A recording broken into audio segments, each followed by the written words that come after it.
juróom-ñeenti waxtu ci guddi moo jot fii ci Sud FM xabaar yi li ci gën a fës. nit ñàkkati bakkanam foofee nga xamante ne moom mooy ca Tekkonto di fu ñuy utee or foofee ca Kédougou ab xale bu jigéen bu war a am ñeent jàpp juróomi at moo daal di daanu ci pax bi nga xamante ne fa la ñu doon utee or loolu yëpp dinañ ci dikk ci ki nga xamante ne moom mooy Boubacar Tamba foofee ca Kédougou ñeenti téeméer yi ñi nga xamante ne ñoom ñooy liggéey foofee ca usine Boisson ba nekk ca Kër Mor Ndiaye bu commune bu Fandène ñoom nag ñoo daal di mer ba futtu ndax nee nañu dañoo salfaañee li nga xamante ne moom mooy seen ak yeleef dinañu dikk ci biir xabaar yi ak ki nga xamante ne moom mooy Babacar Ndaw ci leeral gouverneur bu région bu Dakar di Alhassane Sall niki suba nag lay daal di amal li nga xamante ne moom mooy opération Fendi opération gannaaw taw bi nga xamante ne dafa daal di wàcc yàqati lu bëree bëri ci Ndakaaru li yëpp dinañ ci dikk ci biir xabaar yi daal di ci teg yeneen i xabaar jeexal ak xabaar yi gën a fës ci ayu bés bi ñuy génn ak Josette Kali Pape Lay Dieye moo ne ci technique bi dal leen ak jàmm.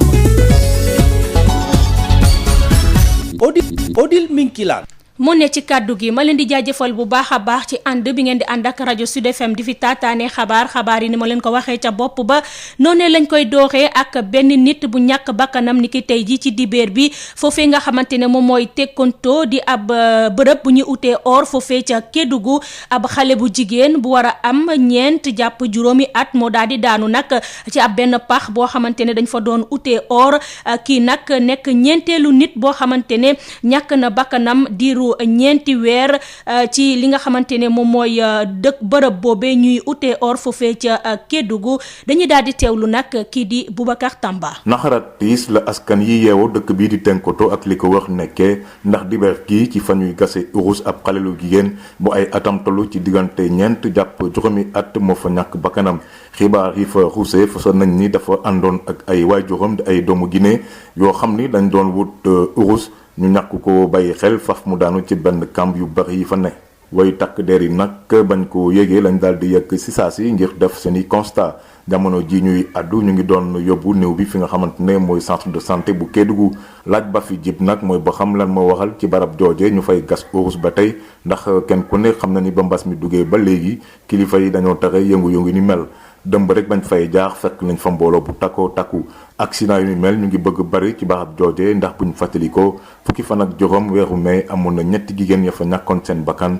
ndax suuf su maboon seen kaw Boubacar tamadoon cee jokkoo fi ci Kédougou rajo Sud FM. Boubacar Tamba ab xale bu jigéen nag ñàkk bakkanam foofee nga xamante ne moom mooy ca Tekkonto di dëkk bi nga xamante ne fa la ñuy utee or foofee ca Kédougou ñi nga xamante ne ñoom ñooy liggéey ca usine Kër Mor Ndiaye muy usine Boisson ñoom nag ñoo daal di mer ba futu ñu ngi toll nag ci ñeenti téeméeri nit ñoom nee nañu seen ak yeleef dañ ko salfaañee foofee ca usine ba ndax duñu jot seen payoor ni mu waree te li nga xamante ne moom mooy caisse de sécurité sociale ñoom duñ fa cotiser loolu yëpp dañ ci daal di ànd ak Babacar Ndaw muy usine buy defar boisson nekk ci Kër Mor Ndiaye ci commune bu Fandène biñ ko ubbi ci atum 2017 indi woon na yaakaar bu rëy ci liggéeykat yi ñeenti téeméeri doomu Thiès ak dëkk yi ko wër ñoo fay daan seen doole waaye booba léegi nag du lenn loo xamante ne usine bi sàmmonte na ko ci seen ak seen wareef. jafe-jafe yi ñu fi am bëri na bëriwul lu jëm ci wàllu liggéey bi ak yelleef emploi yi nga xam ne ñooy liggéey ci biir ndax lu mel ne ay contrat lu mel ne tamit ci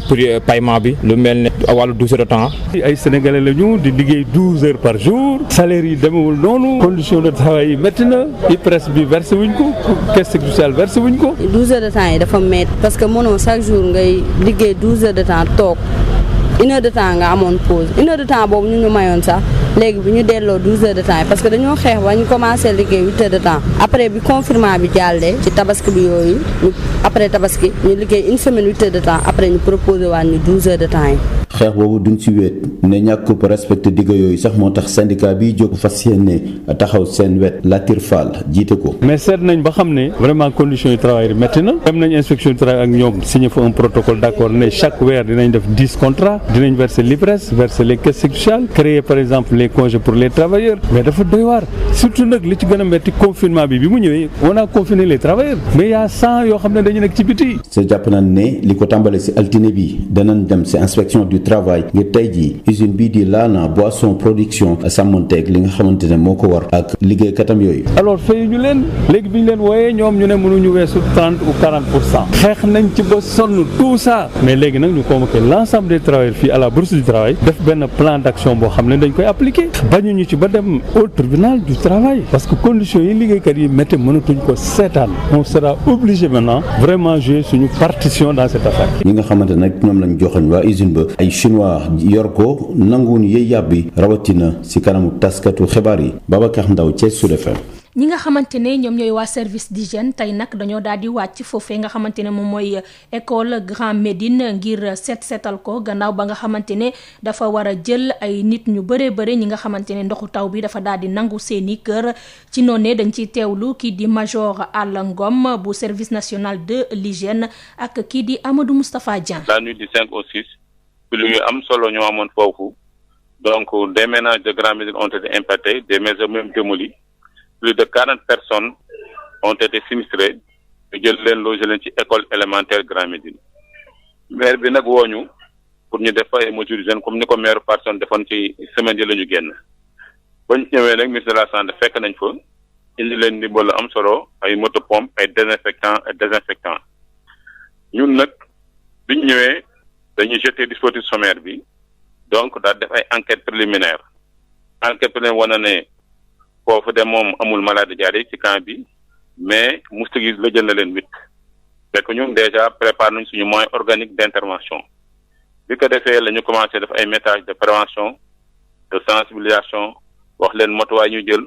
pour éviter Covid bi matuwaay ñu jël pour éviter maladie diarrhéique ak matuwaay ñu jël pour éviter paludisme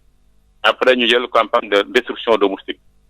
maanaam salle de classe 8 salle de classe ak toilettes ak air yi yëpp dañ leen désinsectiser ba pare désinfecter leen produit bi ñuy utiliser nag mooy produit FICAM bu am doole boo xam ne programme national de lutte contre le paludisme moo ñu ko joxoon pour jàppale ñu ci liggéey bi donc bi ñu ko defee nag loolu ba pare joxoon nañu si ay kit d'hygiène UNICEF yoo xam ne eau de javel la savon la bassine la ak lave-mains ñu installé fa polygone de salubrité pour surveiller paramètres de salubrité pour bañ benn feebar boo xam ne day jógee ci rëq-rëq ci paramètres yooyu tel que eau tel que denrée alimentaire tel que cuisine bi tel que environnement bi yooyu dañ koy contrôler léegi nag dañ fa échanger ay points de contact bu ko defee bu amee dañ koy nemmee ko de façon continue ak benn discours mu fay jaar régulièrement di xool di def enquête di xool évolution situation bi bu amee benn rëq-rëq rek ñu mën ko corriger rapidement. ñaata famille ñoo fa nekk. donc plus de 40 personnes moom lañ fa installé waaw. gouverneur bu région bu Dakar di Alhassane Sall moom nag ni ki suba lay daal di def lancement lii di opération bu ñu duppee Fendi gannaaw nag ndoxu taw bi nga xamante ne dafa daal di yàq lu bëree bëri ci ndiwaanu Ndakaaru kon muy opération boo xamante ne dafay jëm ci plan Orsec di organisation des secours kon nee nañu cérémonie boobee dinañ ko amal suba bu 10 heures jotee foofee ca parking wu stade Léopold Sédar Senghor te itamit dinañu amal ab wisit ak aménager li nga xamante ne moom moo jëm ci lii di Kër Massar ca banlieue bu Ndakaaru sinistré yi nga xamante ne ñoom ñoo fa nekk nee nañu nag dinañu maye loowu matériel ak ay produits yoo xamante ne dafa jëm ci seetal ak naka noonu daal di xëcc ndox mi génne ko ci goxaan yi dañuy daal di wax nag ñeneen ñi nga xamante ne ñu ngi leen di jàppale mooy ñu jëm foofee ca Sédhiou ndoxu taw mi ñi nga xamante ne dafa daal di nangu seeni kër ñoom nag la kuréel gi ëmb entreprise chinoise yi ci Sénégal ñoo daal di taxaw nag jàppale leen ci njàppandalu ministère de la culture et de la communication maire ba nag di rafetlu bu baax a baax li nga xamante ne moom la chinois yi doxal foofee ca Sédhiou ñu dem fa fekk fa Moussa Dramé. mbootaay kër liggéeykaay yu fekk baax ci réewu Chine nekk fii ci Sénégal ñu bootu ci kuréel gi di UHCI am nañ dimbali boo xam ne jëbal nañ kayit fii ci diwaanu Sédhiou ñoo xam ne dañoo yàqule ci ay taw yoo xam ne jot na rot fii ci diwaanu Sédhiou moo xam ci seen i dëkkuwaay wala bokk seen i dund moo am ci ay ceeb diwlin ay jën ak it yeneen jumtukaay yoo xam ne it xeex mbas mi la ñu dal di leen ko jëbal ci kilifteeg ci di jëwriñ bi dënk wàllu caada ak wàllu jàkkalonte it nekk jaraafu commune Sédhiou di Abdoulaye Diop ci xaritoo boo xam ne moo dox diggante Sénégal ak Chine dañ ci teewlu Abdoulaye Diop. ñëpp gis nañu taxawaayu président de la République ak gouvernement bi yëpp fànn pour ñëw soulager jàppale jàppale suñu population tey su fekkee ne entreprise chinoise yoo xam ne ñu ngi fii ñoom tam pour compléter action gouvernementale boobu ñu cibler ay localités pour mun a indi seen jàppale. maa ngi leen di remercier entreprise yooyu indil ñu 1800 sacs de riz indil ñu 700 bouteilles d'huile indil ñu 2500 boissons indil ñu ay tonnes de poisson ak 4000 masques. maa ngi leen di remercier. maa ngi mastawu tam ñëpp indil tam nuyu président de la république. Céline nekk ki fi toogal mbootaayu chinois yi ci wàllu waa kër liggéeykaay yi ne nit mbégte la ci ñoom xettali askan yi rawat na xaritoo bi dox diggante Dakar ak Pékin. sunu mbootaay dafa taxaw tem fas yéene xettali askan wi dëgëral xaritoo bi dox diggante sunu ay réew fas yéene dimbali askan wi rawat nañu nekk ci jafe-jafe. maa ngi ciy gërëm bu baax a baax maire commune Sédhiou di monsieur le ministre ci jéego yu mu ci jot a dox. ci turu ñu ñu jébbal Mariama Dabo dëkk ci Morikunda nee na it mbégte la ci ñoom rawat na li ko jiitu woon soxna si toogal fi mbootaayu chinois yi am na it nameeku ba mu def ba ci këram. ala fonda so kon nga dundi fonna bungo kon nga tiñaro la bietala nga itanda tiñaro yen soto ba asewo fana warta. soxna si di Céline toogal fii mbootaay kër liggéeykaay yi chinois nee na it ñeneen ñi ci kër liggéeykaay yi war nañ gën a boole seen i doole ngir it saa su nekk ñu mën a xettal ñoo xam ne it ñoom ñoo nekk ci ay xeetu jafe-jafe ki doon jokkoo ak yéen ci Sédhiou Moussa Dramé pour Sud FM.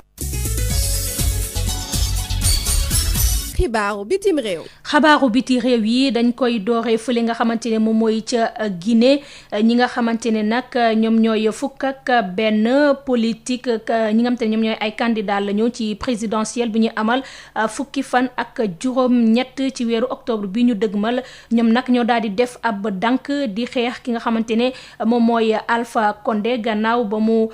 déposé li nga xamante ne moom mooy candidature am moom sax moom mooy fukk ak ñaareelu candidat bi nga xamante ne daal dina postulé wu ngir rek daal di jëlaat nguuru Guinée googee moom Alpha Condé nag bi nekk 3e mandat wam dinañ ci dikk ci suñu xabaaru faransa yi ak suñu correspondant ba nga xamante ne moom moo ñu fa toogal di Amadou Wuri Bari fële nga xamante ne nag moom mooy ca Côte d'Ivoire ñi nga xamante ne ñoom ñooy opposition bi nag ñoom dañoo daal di ne askan wa nañu bañ lépp loo xamante ne dafa daal di jóge ci kilifa yi ñu bañ a saafonteeg li nga xamante ne moom mooy droit ya gannaaw nag ba nga xamante ne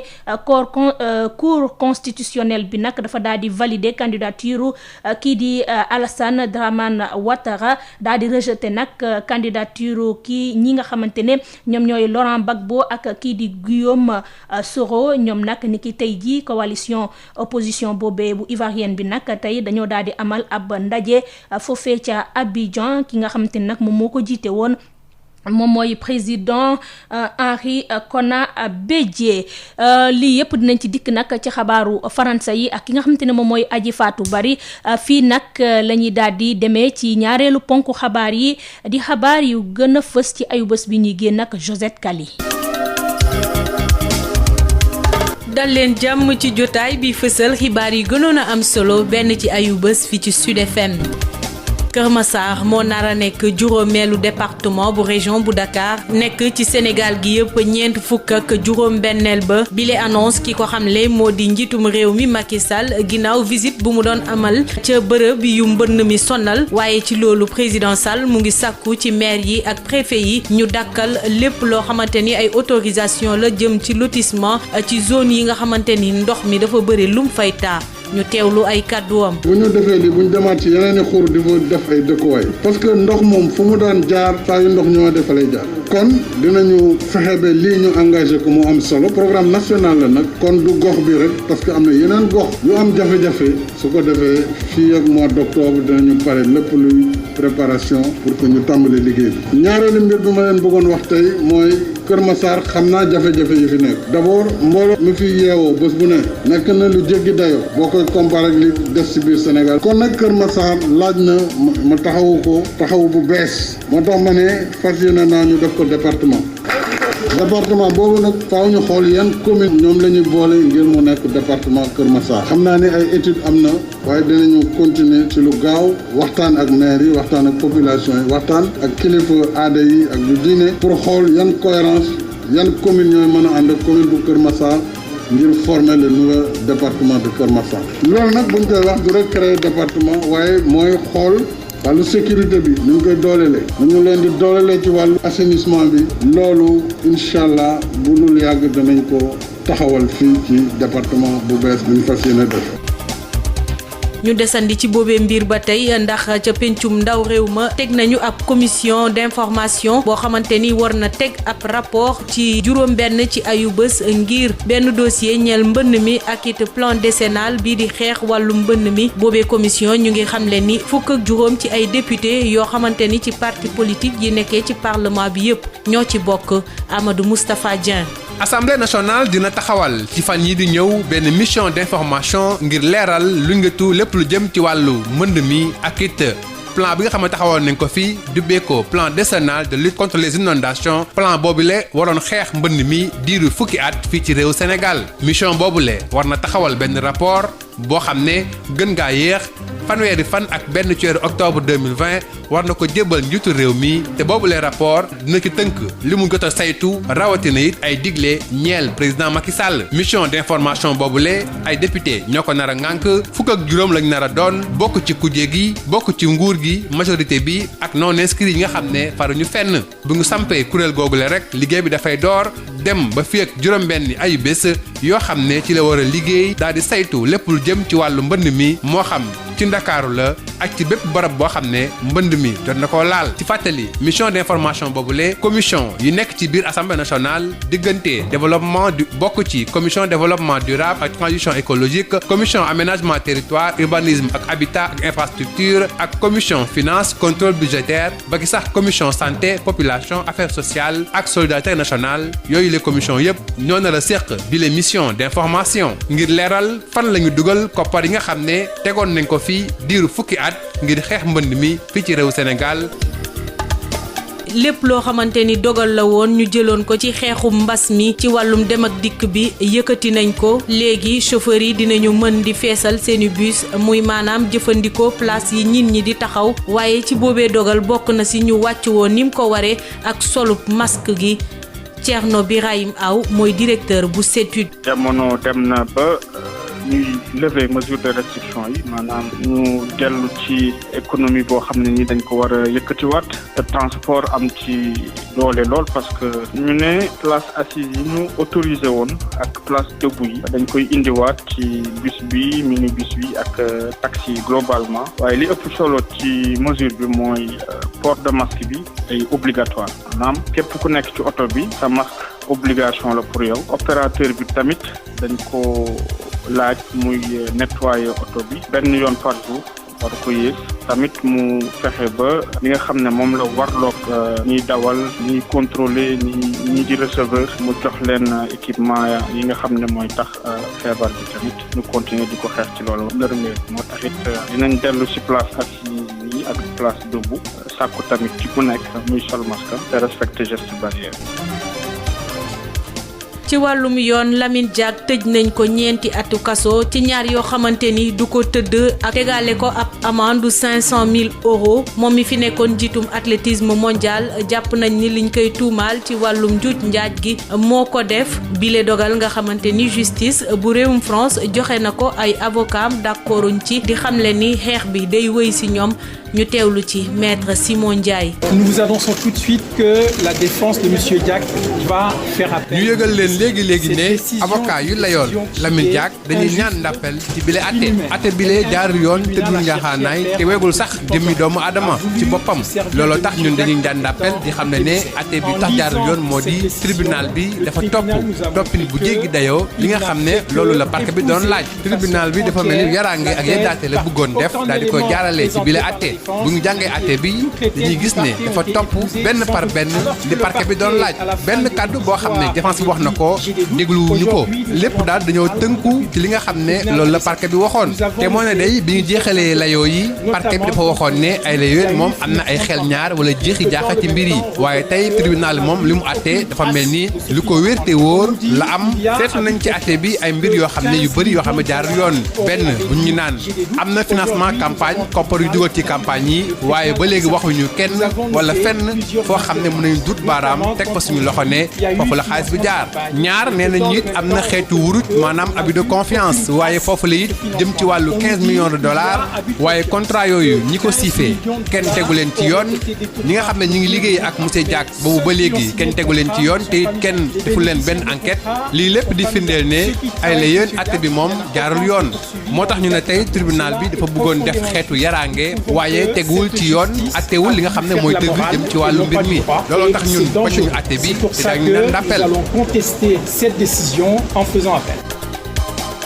ci boobee mbir ba tey doomam ji di Pape Massata Diack moom daan nañ ko juróomi atu kaso tegaale ko ab amende boo xamante ni 1 million ci euro la bile verdict nag bu ñu sukkandikoo ci kenn ci ay avocat di maître Moussa Sarr bettu ko waaye lu si mënti am dinañu def appel te it lépp loo xamante ni dinañ ko soxla ngir mën a setal deru Pape Massata Diack dinañ ko def ñu teewlu maître Moussa Sarr. mais bettuñu dogal bi bettuñu xam nga nit ki boo ko tuumalee ba pare tere ñi ko war a layool ñu ñëw taxaw ko layal ko mooy naroo jàmm ma ne la ñun dañoo bind tribunal correctionnel de Paris ne ndax mbas mi mënuñu dem Paris kon dañuy ñaan ñu dàq ko pour ñu mën a fekkee layoo bi taxaw suñu client ñu bañal ñu ko kon bu tribunal bi bañalee ay avocat Pape Mass loolu mooy tribunal bi narul jàmm waaw dañuy def appel te boo defee appel ci procédure dafay tënk dogal bu njëkk kon ba léegi Pape Mass day bénéficier de li ñuy wax présomption d'innocence kon dañuy def immédiatement appel ñun lépp lu ñu yoon may pour ñu taxaw Pape Massata Diack suñu client won cour d'appel won justice française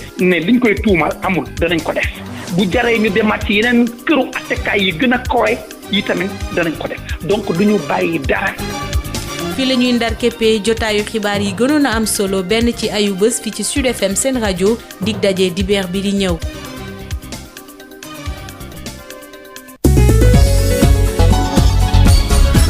Odile Minkilaan mu yembo nag fu ñuy jeexalee xabaar yi waaye laataa ñu yëkkati jotaay bi ñu fàttali leen li ci gënoon a fës.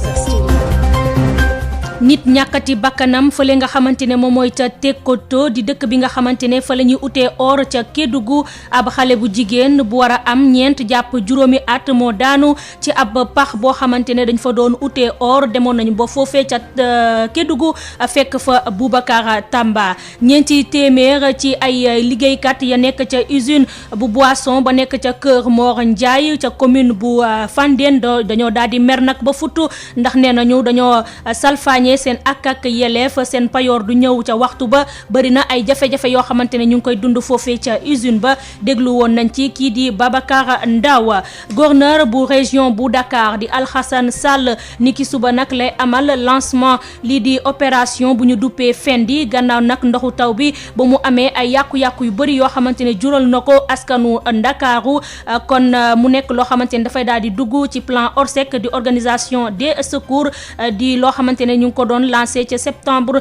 bi ñu nekk nee nañu nag cérémonie boobee dinañ ko amal suba ca parkingu stade Léopold Sédar Senghor lii bañ ci tegee yeneen i xabaar dem nañu ca biti réew jeexal xabaar yi ak xabaar yi gën a fës ci ay bés bi ñuy génn ak kii di Josette Kali cant ak ngërëm ñel na leen ci ànd bi ngeen ànd ak rajo Sud FM di fi taataanee xabaar Pape Lay Dieye ñu koy jaajëfal bu baax a baax ci wàllum technique bi aji faatu bari dina fi dikk bu 22h jotee ci xabaar yi ci fanansel lay doon waaye laata boobu dañ leen daal di bàyyi rek ak programme Sud FM ñu fanaan jàmm